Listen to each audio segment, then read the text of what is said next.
আমরা বিগত দিনগুলোতে আমরা ন্যায় বিচার পাই নাই।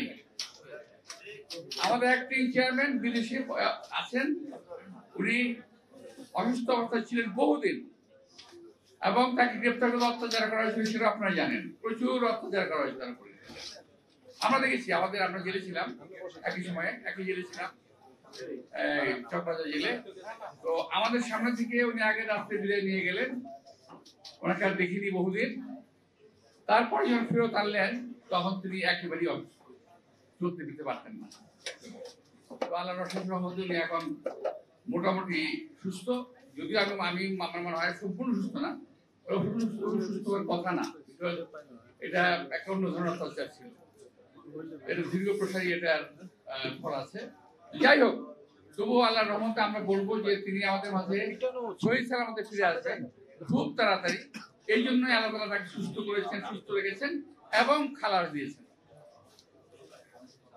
ওনার খালাসের জন্য আমরা আল্লাহর কাছে প্রার্থনা করি যে আল্লাহ ওনাকে আরো দীর্ঘায়ু দান করুন, যাতে দেশের মানুষের সেবা করতে পারে। আমি আজকে ডিসেম্বরের প্রথম দিনে প্রথম একটা সুসংবাদ আমরা দিলাম। ইনশাআল্লাহ সামনে আরো সুসংবাদ আরো আশা করছি আমরা। আমাদের দলীয় বহু নেতা কর্মী, এই যে আমরা যারা আছি, যে বরকতুল্লাহ হুজুর সালাম সবাই যারা আছি, এর মধ্যে আমার সামনে যারা আছে কেউ বাদ নাই ভাই। আমাদেরকে এখনো কোর্টে যেতে হয়, এখনো আমাদেরকে কোর্টে যেতে হয়, হাজিরা দিতে হয়। তো আমরা আশা করছি ন্যায় বিচারের সময় এসেছে, ইনশাল্লাহ আমরাও ন্যায় বিচার করলে পরে সবাই খালাস পেয়ে যাব। প্রিয় ভাইয়েরা, আমি এটা বললাম, আমাদের আজকে হঠাৎ একটা হলো বলে কথা খবরটা আপনাদের দিলাম। তো আজকে যে দেশের বর্তমান পরিস্থিতি, এই পরিস্থিতিতে আপনার পত্র পত্রিকায়, সোশ্যাল মিডিয়া দেখে থাকবেন যে বিভিন্নভাবে আমাদের দেশটাকে এবং এই সরকারকে বিব্রত করার জন্য একটা অশুভ প্রচেষ্টা চলছে।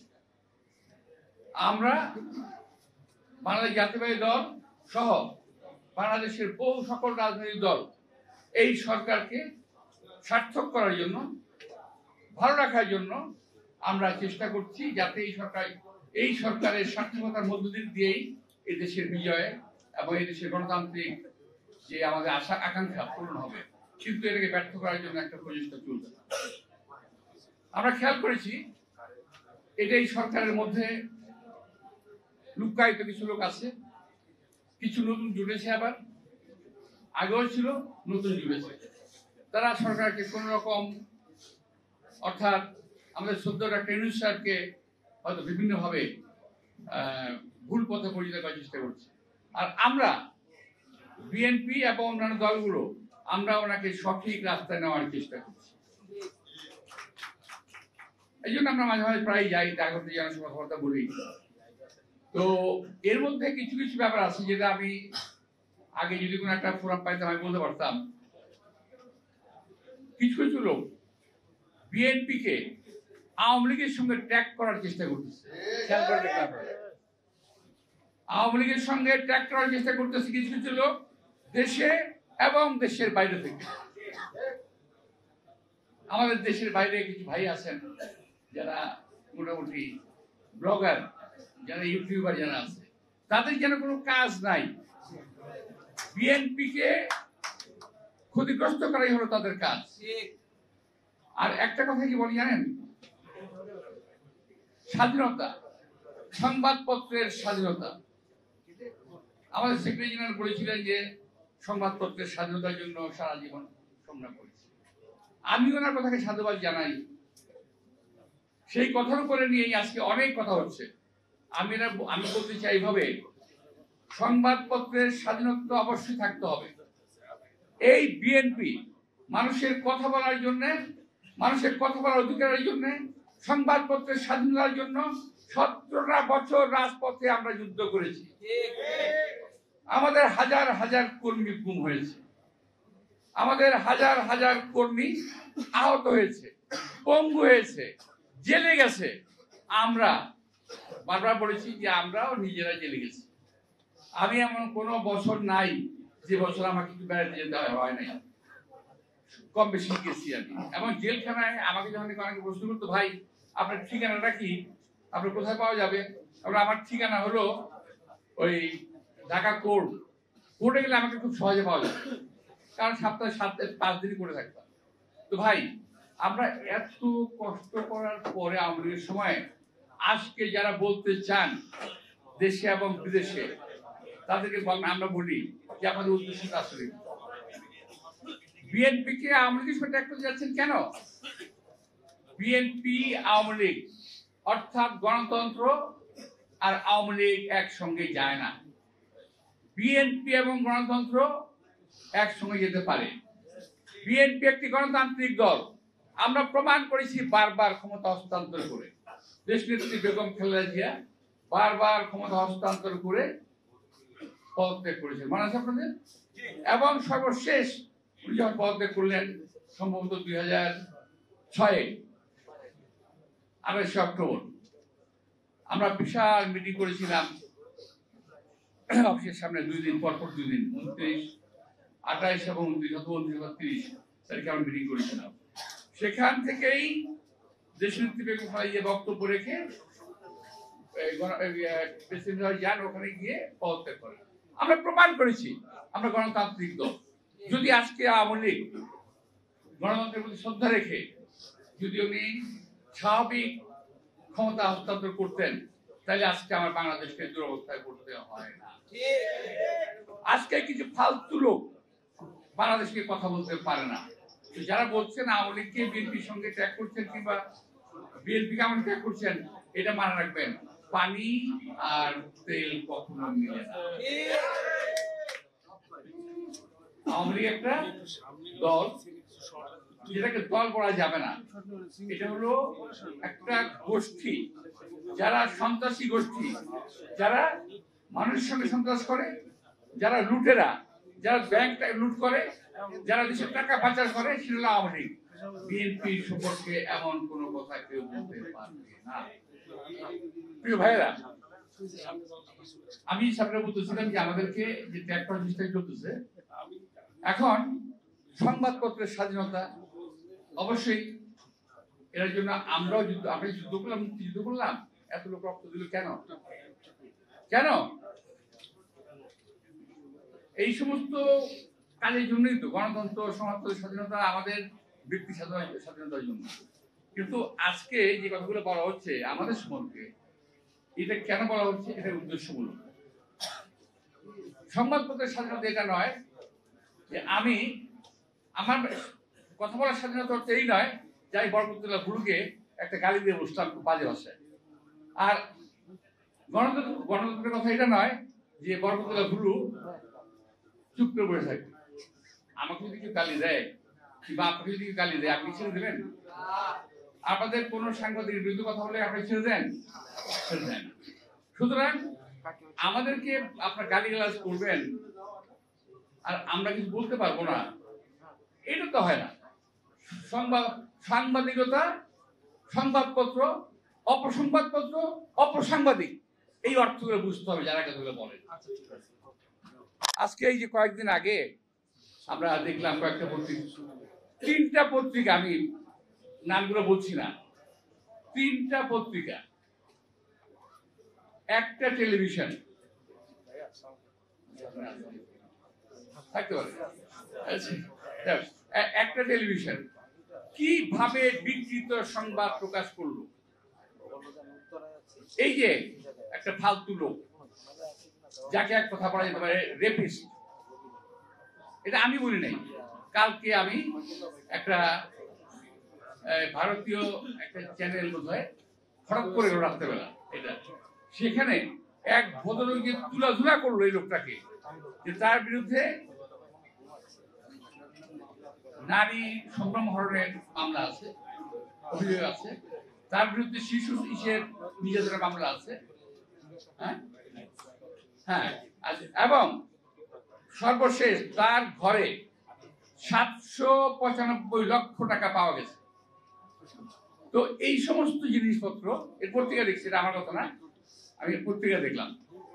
তো এখন এই সমস্ত লোকদের সম্পর্কে যখন বলতে যায় কোন পত্রিকার পক্ষে, তখন কি ভালো কথা হলো? তার বিরুদ্ধে বলা যাবে না? পত্রিকার বিরুদ্ধে কোন রকম কথা বলা যাবে না? পত্রিকা ফেরেস্তা হয়ে গেল নাকি? আর পত্রিকার কথা বলতে গেলেই পরে যে পত্রিকা গণতন্ত্রের কি বলে সংবাদপত্রের গলা চেপে।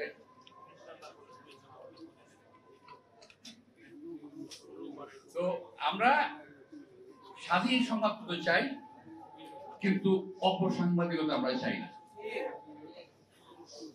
কেউ যদি বাংলাদেশে বসে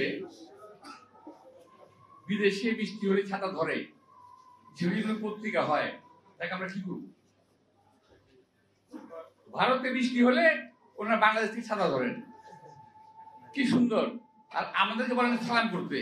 আরে ভাই, আপনারা বলেন আজকে যে ভারত নিয়ে কথা বলছি, আপনারা ৭১ সালে যখন স্বাধীন হয়, আপনার তো মনে পড়বে না, ৭১ স্বাধীনতার পরে নিয়ে যে স্যানিটাইজ করছিল কার কাছে?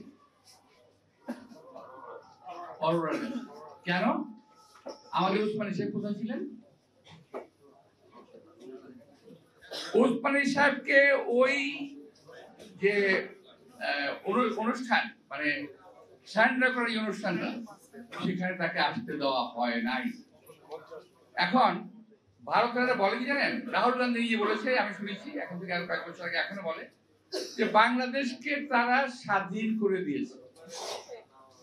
আমরা বলি এই দেশকে আমরা স্বাধীন করেছি। আমরা বলতে চাই তোমরা পাকিস্তানকে ভাগ করার জন্য যুদ্ধ করেছিলে, সেটাও তোমাদের স্বার্থে, আমাদের স্বার্থে নয়। এখন আবারও চোখ তুলেছে বাংলাদেশের দিকে। আমরা শুনেছি, শুনতে পাচ্ছি ইতিমধ্যেই একটা রাষ্ট্র ঘোষণা হয়ে গেছে। ভিতরে ভিতরে ইন্ডিয়ান পত্রপত্রিকা ওদের কাগজে কলমে দেখা যাচ্ছে হিন্দু দেশ বলে দুটি দেশ তারা অলরেডি চিন্তা ভাবনা করে ফেলেছে। ইতিমধ্যেই ভারতীয় উচ্চ পর্যায়ের জায়গায় তারা বাংলাদেশকে আক্রমণ করলে কি কি হতে পারে, দেশের অভ্যন্তরে, দেশের বাইরে, বাংলাদেশে কি হতে পারে, তারা ইতিমধ্যে নিয়ে গবেষণা শুরু করেছে। আপনারা যারা সোশ্যাল মিডিয়ায় যান, দেখেন যারা, তার দেখবেন এর মধ্যে পরিষ্কার পাবেন। প্রিয় ভাইরা, এই বাংলাদেশের লোক সংখ্যা কম, দেশ ছোট, লোক কম না, দেশ ছোট, অনেকে বলে গরিব দেশ, আমি বলি আমার বাংলাদেশ উদার দেশ, অনেক উন্নত মানের শক্তিশালী মানের একটি দেশ। যারা এই দেশের দিকে লোলুপ দিক থেকে তারা তাকাচ্ছেন, অর্থাৎ রিক্সার বউ সকলের ভাবি, বাংলাদেশ একটা গরিব দেশ, সুতরাং ছোট দেশ, সুতরাং এটা কিছু ভাবে খুঁজে নেওয়া যায়। আর ওই একটা কি জানি, একটা বলম বেশি একটা লোক আছে, সেই লোকটা বলে এই তো চট্টগ্রামটা নিয়ে নিলে তো আমাদের, চট্টগ্রাম যদি আমাদের হয়ে যায় তাহলে আমাদের কোনো সমস্যা থাকে না, আবার রাজত্ব পাইছে, চট্টগ্রাম যদি আমাদের হয়ে যায়। ভাই, একটা কথা মনে রাখতে হবে, আমাদের সোলজার কম, তাই না? এটা আমাদের প্রতিবেশীদের ভাবে, কিন্তু আমি তাদেরকে ভাবতে বলবো যে আপনারা ৭১ সালের মুক্তিযুদ্ধ দেখেন, বিনা ট্রেনিং এ কিন্তু আমরা যুদ্ধ করেছি। আপনারা এই ২৪ সালের হাসিনার পতন দেখেন, বিনা অস্ত্রে আমাদের সন্তানেরা আমরা যুদ্ধ করেছি। বাংলাদেশের ২০ কোটি লোক কিন্তু সোলজার, এই কথা মনে রাখেন। যদি বাংলাদেশ আপনাদের দখল করতে হয়, ২০ কোটি লোকের রক্তের উপরে পাড়া দিয়ে আপনাদেরকে এই দেশ দখল করতে হবে। প্রিয় ভাইরা, একটা কথা বলে আমি শেষ করে দেবো, সেটা হলো যে আমরা যখন ছোট ছিলাম তখন শুনেছি ৪৭ সালে একবার একটা রায়ট হয়েছিল, তৎকালীন ভারতে রায়ট হয়েছিল, পশ্চিমবঙ্গে ভারতে হয়েছিল, ৪৬ সালে শুনেছি, দেখি নাই। এরপরে এই যাবৎকাল কোন রায়ট আমরা চোখে দেখি নাই। আমরা এক স্কুলে পড়াশোনা করেছি, সবাই যে এখানে যারা আছেন ম্যাক্সিমাম লোক আছেন যারা হিন্দু মুসলমান পাশাপাশি বেঁচে বসে লেখাপড়া করেছে। আমাদের বন্ধুরা, হিন্দু বন্ধুরা পূজার সময় তাদের বাসায় নাড়ু পাঠাতো আমাদের এখানে, আমরা ঈদের সময় তাদেরকে আপ্যায়ন করতাম আমাদের এখানে। এত সুন্দর সম্মিলিত একটা দেশ, এক সৌহার্দ্যপূর্ণ একটা দেশ, সকল জাতি গোষ্ঠীতে দেশ, সেই দেশটাকে আজকে তারা একটা সাম্প্রদায়িক দেশ হিসাবে প্রমাণ করার চেষ্টা করছে বিশ্বব্যাপী। এর বিরুদ্ধে আমি আশা করব যারা তথাকথিত ইসকন নিয়ে কথা বলছেন তাদের বলবো যে ইসকন কিন্তু বহু আগে থেকে প্রিপারেশন নিচ্ছে, এটা ঠিক, কিন্তু বাংলাদেশ সকল হিন্দুরা কিন্তু ইসকনের সদস্য নয়। এবং ইসকনের সদস্যদের পরীক্ষা করে দেখবেন এরা সব বাংলাদেশি নাগরিক নয়। অনেক আছে, আপনি যান, আমি আজকেই বলছি, আপনার সাংবাদিক বাড়ি যান, এই যে কুইবাগ যান, ওখানে যে মন্দির আছে ওখানে গিয়ে দেখবেন ওদের যে চিফ যে আছে উনি বাংলাদেশি নন, ডেপুটি চিফ উনিও বাংলাদেশি নন, আরো যারা আছে এরা অনেকেই বাংলাদেশি নন। সুতরাং আমি রেখেছি বাংলাদেশে, আপনি প্রথম শুনলাম মানে বহুদিন পর, কিন্তু এদের একটা অসৎ উদ্দেশ্য আছে বাংলাদেশে একটা সাম্প্রতিক গন্ডগোল লাগানোর, যাতে করে আবার এর মধ্যে ইন্ধন যোগাচ্ছে কে, এই যে আমাদের এখান থেকে পালিয়ে গেছে কিনা পলাতক শেখ হাসিনা, খুনি হাসিনা, পলাতক খুনি হাসিনা, তিনি কি ওখান থেকে কলকাঠি নাড়ছেন। সারা বিশ্বের কেউ যখন তাকে হাসিনাকে জায়গা দেয় না, আজকে ভারত হাসিনা কেন লালন করছে, কোন অধিকারে কিভাবে লালন করছে, এটা আমার প্রশ্ন থেকে গেল। প্রিয় ভাইয়েরা, আজকে আমি যেটা বলছিলাম, আমার বক্তব্য ছিল যে গতকাল একটা সভা হলো পত্রিকার কিছু কিছু সাংবাদিকেরা একটা সভা করেছিল, আমি দেখলাম ওখানে যারা হাসিনার পৃষ্ঠপোষক ছিল, যারা হাসিনার 2 তারিখে 2 নভেম্বর না 2 আগস্ট যে ব্যবসায়ীরা মিটিং করেছিল, কেউ কেউ কেউ বলেছিল আমি তোমাকে চাই, সকল সময়ে চাই, বিপদেও চাই, আপদেও চাই, আবার অসম্ভবেও তোমাকে আমি চাই, এটা বলেছিল একজন ব্যবসায়ী। আগে বলছিল আপনার সঙ্গে ছিলাম, আজকে থাকবো, মৃত্যুর পরেও থাকবো। এই সমস্ত ব্যবসায়ীদের হাতে এই দেশটা তো নিরাপদ নয়। আমি মাননীয় প্রধানমন্ত্রীকে আহ্বান জানাবো, আপনি দয়া করে যারা ক্ষুদ্র সুন্দর সুন্দর ভালো ব্যবসায়ী আছে, যাদের বদনাম নাই, ব্যাংকের টাকা লুট করার মতো বদনাম যাদের নাই, তাদেরকে দিয়ে আপনি ডাকেন, তাদেরকে মালিক পোর্ট করতে বলেন, তাদেরকে ব্যবসায়িক সুবিধা দেন, নইলে কিন্তু এই সমস্ত ব্যবসায়ীরা আপনাকে ফাঁদে ফেলে দেবে। কিছু কিছু সিন্ডিকেট ছিল, খেলা আছে আপনাদের সিন্ডিকেট, এই সিন্ডিকেট কিন্তু এই সরকারকে বিপদে ফেলে দিবে। তারা যথাসময়ে কোনো মালামালি করবে না, দোহাই দেবে যে ডলার নাই, এটা নাই, সেটা নাই। ভাই আমরা তো ব্যবসা করেই খাই নাকি, আমরা তো চুরি করি না, ব্যাংকে টাকা চুরি করি না। তো এখন এরা কিন্তু বিপদে ফেলে দিবে ওই সমস্ত ব্যবসায়ীরা।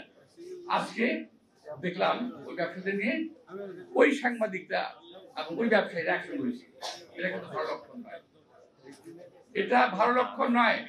2-3টি সংবাদপত্রের উনি আবার একটা সংবাদপত্র মালিক, জানি কথা বলছেন, উনি সংবাদপত্র মানে একটা চ্যানেলের মালিক।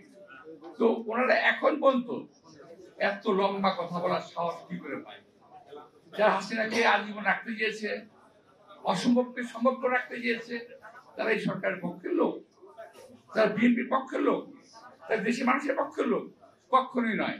সুতরাং ওদেরকে আমাদের সাহায্য করার মতো ব্যবস্থা করতে হবে, এই সরকারকে করতে হবে। যদি এই সরকার না করে, এরা কিন্তু গণবিরোধীতে পড়ে যাবে যে কোনো সময়। দেখেন না, এই গেলে যে কালকে কোটিকে মার খেলো না, মুনিশা না, আরে নূর আর একটা কি নূর, আসার নূর, এরকম কিন্তু খেয়ে যেতে পারে। আমি বলছি না যে কেউ মারবে, কিন্তু গণরোষ বলে একটা কথা আছে, এই গণরোষ থেকে কিন্তু কেউ আপনারা বাঁচতে পারবেন। সংবাদপত্রের স্বাধীনতার কথা বলে আপনারা এই সরকারকে অস্থিতিশীল করবেন, এটা হতে দেওয়া যাবে না। আমি আপনাদের সবাইকে আন্তরিক শুভেচ্ছা এবং ধন্যবাদ জানিয়ে আমার দীর্ঘক্ষণ আমার এই প্রলাপ শোনার জন্য ধন্যবাদ জানিয়ে বক্তব্য শেষ করছি। খোদা হাফেজ। বাংলাদেশ জিন্দাবাদ।